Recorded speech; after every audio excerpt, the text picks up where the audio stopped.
Okay, so I have a little bit of a confession. Go on. I fall asleep to true crime podcasts.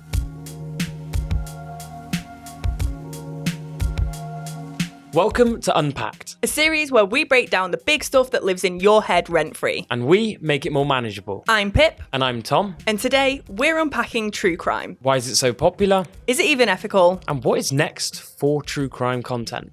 So, Tom. Yep. What's in the box? We started off. What is in the box, Pip? Good question. First thing that is in the box is this hammer. A judge's mallet. A judge's mallet. So, Tom. What is in the box? Sorry. Go on, you start. Start that again. A gavel represents the rise in popularity of true crime. Now, it's a return of the Tomo timelines. We're going back all the way to the 1600s, where true crime really started to flourish. True crime was used as a way for town leaders to report local crimes that's been happening in the local area. No way. Now, obviously, that's not how we know true crime now. Where we know true crime now really started in 1966. A book called In Cold Blood. It investigated everything about the crime. Before, after, during. It looked at the court cases, it looked at the rumours, it looked at allegations, it looked at everything. Now, this is what we know now in the 21st century. It's all about video, it's all about podcasts. I mean, look at the Netflix shows we've seen. There's so many top 10s, Dharma, Tinder Swindler. But even with video in the last couple of years, we've seen it go from documentaries to now famous actors acting in true crime series. I want to ask, why are so many people interested in true crime? Well, funnily enough, that leads me quite nicely onto why is true crime content so popular? Yep. Why is true crime content so popular? Why is it? Well, I have a little game for us. I have some statistics, and I want to know whether or not you think they are surprising or not. About true crime. About true crime. Believe it or not. Hit me. This is the episode for it. So, according to Flix Patrol, crime is the third most popular genre on Netflix. Surprised.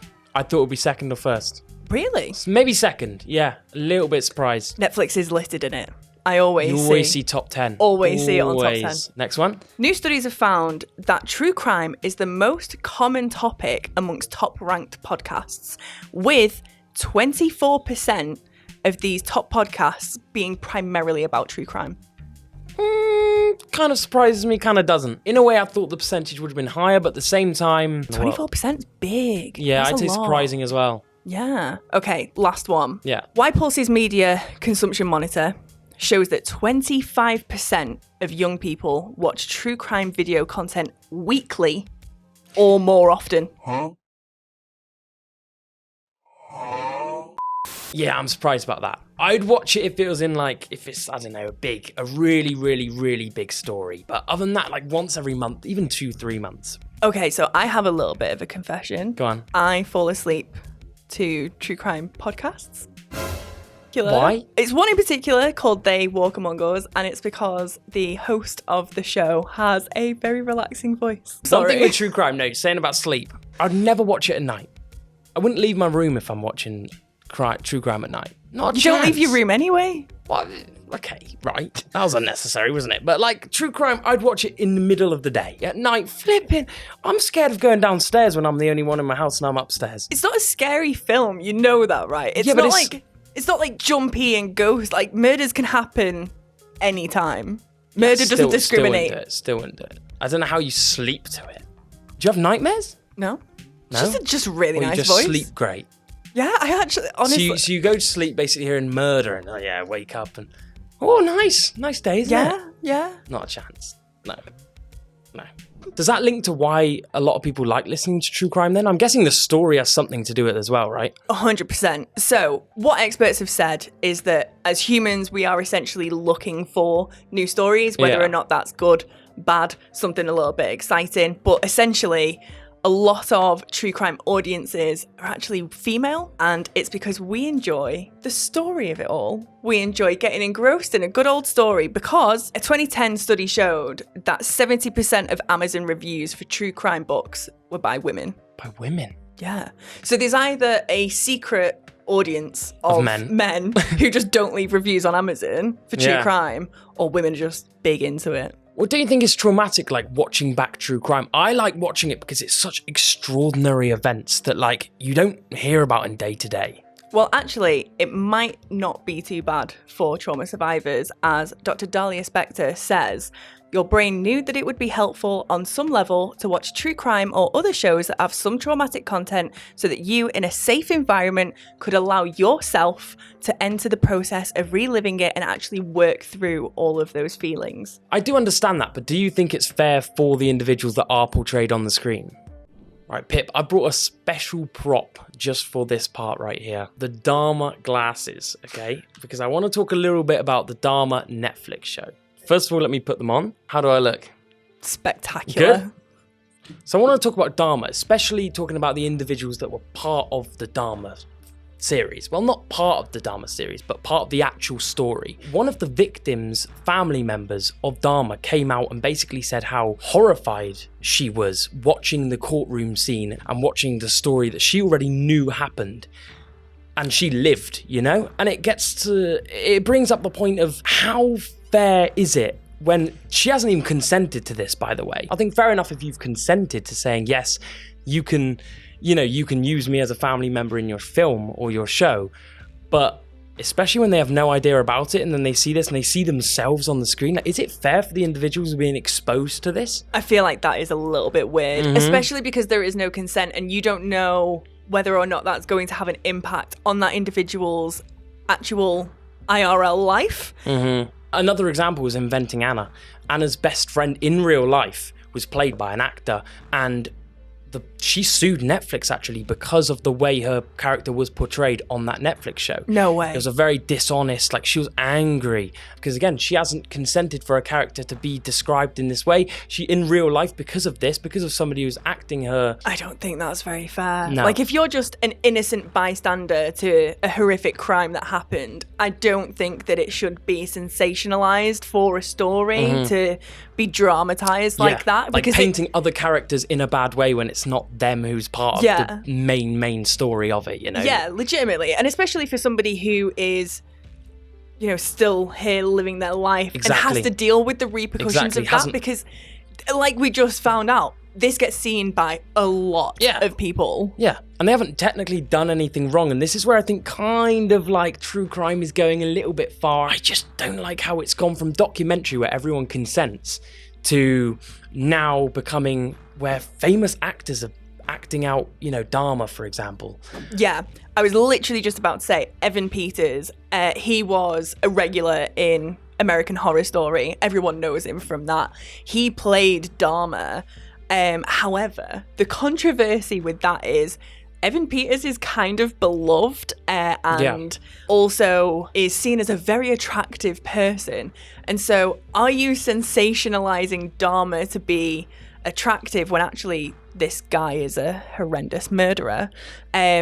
And I think you're right in terms of documentaries versus drama series. So a really good documentary that I watched recently was The Ghost Train Fire. That was documentary makers and journalists actually getting people in who were part of the police force at the time, victims' families, and they did a full investigation that ended up kind of uncovering the fact that this tragedy that happened was covered up at the time by the police and local government. Now that is how true crime should be. Exactly. Which leads us nicely onto our the next topic. Does watching true crime give you the ick? And yes, this is a sick bag. Yes, it is. It is. For you. Thank you very much. Does true crime give you the ick, Pip? Not if it's done tastefully. I don't necessarily agree with dramatization depictions of true crime. However, actual documentaries and podcasts that just tell the story flat out, no dramatization, no sexy actors, none of this. What about this? What if somebody's acting the scene out purely to paint the picture? Still no?